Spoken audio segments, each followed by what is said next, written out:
Itu ceritain dong, itu gimana tuh antusiasmenya mereka-mereka yang hadir untuk premier itu? Seru banget premier kemarin, dan saya baru kali ini ada premier tapi dibuka dengan pembacaan tilawah. I love the 80s. From Michael Jackson to U2. More 90s. From Bon Jovi to Roxette. This is my kind of variety. From Sting to The Corrs.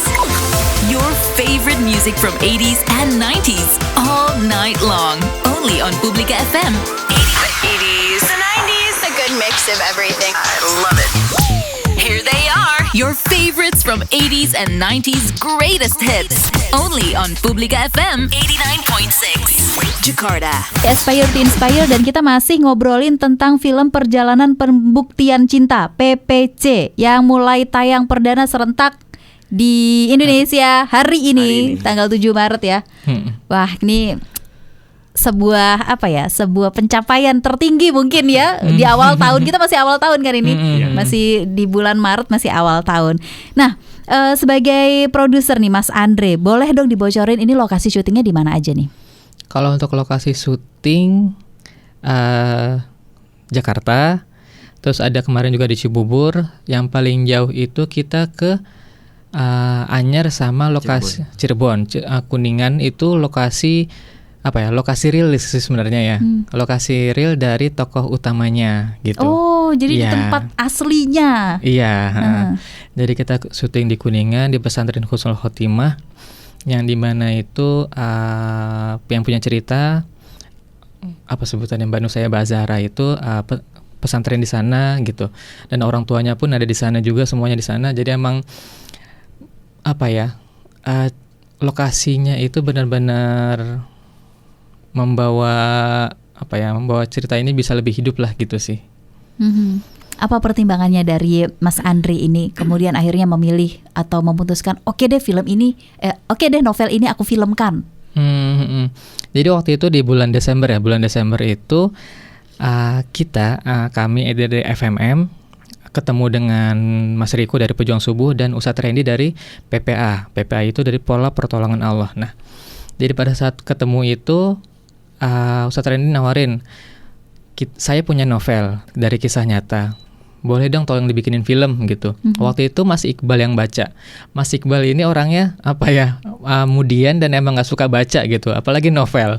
Cuma pada saat baca novel PPC ini, entah kenapa dapatnya siang, pada saat sore itu udah selesai bacanya gitu. Dan kita pun shock, dan Mas Iqbal dengan semangatnya bilang ke kita, ini novelnya tuh bagus, ini novelnya isinya daging semua, ayo kita bikin film ini gitu. Jadi mulai dari situ, setelah dari Mas Iqbal juga setuju, kita ngobrol-ngobrol dengan Ustadz Randy dan ngeliat kisah hidupnya, perjuangannya, dan akhirnya kita memutuskan ya udah, insya Allah dengan kisah nyata ini dengan kisah perjuangan dari Ustadz Randy dan Nusaya Bazahra, insya Allah kita yang membaca juga ikut terinspirasi. Semoga dengan kita bikin filmnya pun jadi makin banyak yang bisa terinspirasi gitu sih. Oke, kita ke Mbak Foni lagi nih. Mbak Foni, ada nggak sih menurut Mbak Foni sendiri nih ya adegan di film ini yang paling banget? Yang banget, banyak sih adegan yang banget. Pokoknya siapkan tisu sebenarnya. Oh gitu. Banyak-banyak. Wah, ini penting nih. Saya aja yang ngelihatnya harus di sepanjang film ya.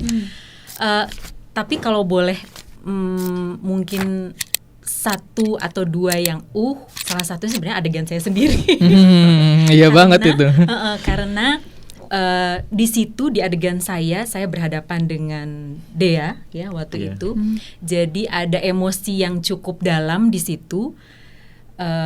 Akhirnya berimpact ke Deanya juga dan ke sayanya juga. Jadi ketika adegan itu selesai, saya keluar, ya, itu saya masih lama waktu saya untuk menenangkan diri, karena sudah adegannya itu sudah selesai, tapi saya butuh waktu beberapa menit untuk menenangkan diri saya karena adegan itu benar-benar kena gitu di saya.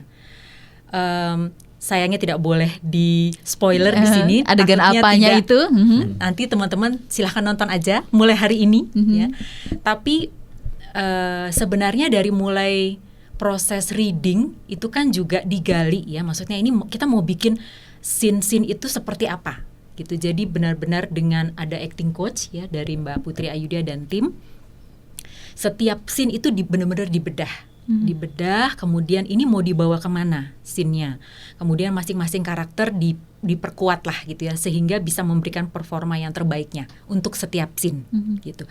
Jadi saya sendiri yang udah nonton kemarin antara campur aduk ya perasaannya, ada haru, ada tahan nafas, nyesek juga gitu ya, kayak begini banget ya. Ini kan adegan, ini tuh cerita asli. Ada yang relate mungkin. Ya, ada pasti. Artinya dan relate banget, relate banget. Di sana ada betul-betul ada perjalanan cinta gitu ya, perjalanan cinta kepada Allah pastinya, perjalanan cinta kepada sesama manusia juga. Jadi ini benar-benar kalau menurut saya relate banget dengan kehidupan kita, dan jadinya kita bisa kontemplasi. Jadi kita nonton nggak sekedar menghibur aja gitu ya, nggak sekedar hiburan, tapi bisa jadi tuntunan juga gitu. Jadi nontonnya tuh dengan hati penuh gitu kalau saya pribadi ya. Mudah-mudahan nanti teman-teman yang menonton juga pesan yang kami ingin sampaikan bisa nyampe juga ke teman-teman semua gitu. Oke, jujur sih aku penasaran banget sama film ini, Mbak Foni, Mas Rian, dan Mas Andre. Pokoknya habis dari sini kayaknya aku harus langsung pergi untuk nonton. Ada yang mau ikut? Nggak ya? Langsung beli tiket, langsung berangkat ya ke bioskop. Langsung online. Langsung, tiket online. Jangan sampai kehabisan pokoknya. Nah itu dia yang aku khawatirkan, apalagi jam pulang kantor. Aduh. Oke, kalau menurut Rian sendiri adegan yang paling banget?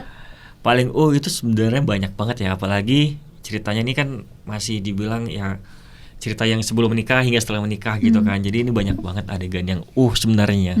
Tapi ada satu adegan yang memang gimana ya, ketika kita suka banget sama seseorang, terus kita tahu ternyata Allah nggak takdirkan untuk kita itu seperti apa, kita larinya kemana, itu adegan yang sangat berasa ya kalau menurut aku ya, nggak tahu yang lain ya, tapi aku yakin semua orang pasti bakal berasa banget ketika dia itu bukan untuk kamu gitu.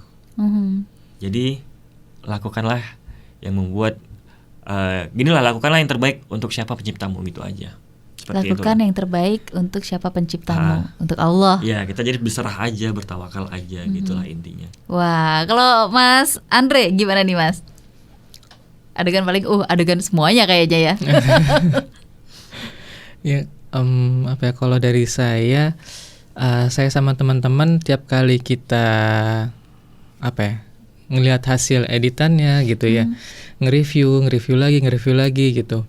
Ada satu momen di film ini yang ngena banget sih gitu, karena menurut saya pribadi ya, film ini film untuk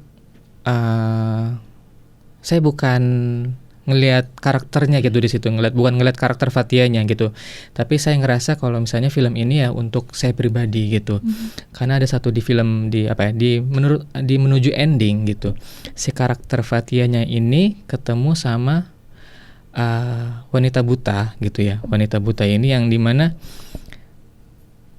ya pada saat Fathia lagi terpuruk-puruknya ketemu sama wanita buta ini, dan dia bisa menyampaikan suatu perkataan yang menohok banget buat si Fathia ini, dan itu juga menohok untuk saya pribadi gitu. Yang tiap kali saya menonton ya bisa dibilang saya sendiri berlinang-linang gitu. Mungkin kalau teman-teman yang lain, teman-teman saya satu tim, ada yang bisa di momen itu pasti nangis sih gitu. Gitu. Jadi emang ya tiap kali nonton ya insya Allah ya bisa bisa mengingatkan diri saya lagi supaya bisa terus menjadi pribadi yang lebih baik lagi sih gitu. Berarti banyak momen menyadarkan gitu loh. Iya.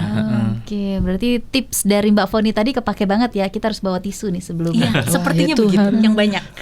Aduh. Biar nggak ngelap-ngelap di sini. Iya. Apalagi kalau nontonnya sendiri, yang ngelap-ngelap sendiri, nangis sendiri kan, aduh sedih banget. Oke, kita akan sambung lagi nanti di segmen berikutnya ya. Dan guys, jangan kemana-mana. Kita akan kembali lagi tetap di Publika FM. Jadilah versi terbaik dirimu. Saya punya persyaratan.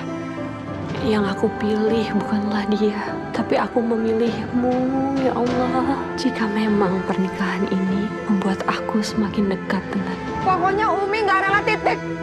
Umi harus rela. Abi kepala keluarga di sini. Dan ini keputusan Abi. Ikhlas memang berat, Nak. Tapi Umi percaya kamu kuat. Ikhlas dia. Ikhlas, Nak. From Michael Jackson to U2. More 90s. From Bon Jovi to Roxette. This is my kind of variety. From Sting to The Corrs. Your favorite music from 80s and 90s all night long. Only on Publica FM. The 80s, the 90s, a good mix of everything. I love it. Here they are, your favorites from 80s and 90s greatest hits. Only on Publica FM 89.6. Jakarta.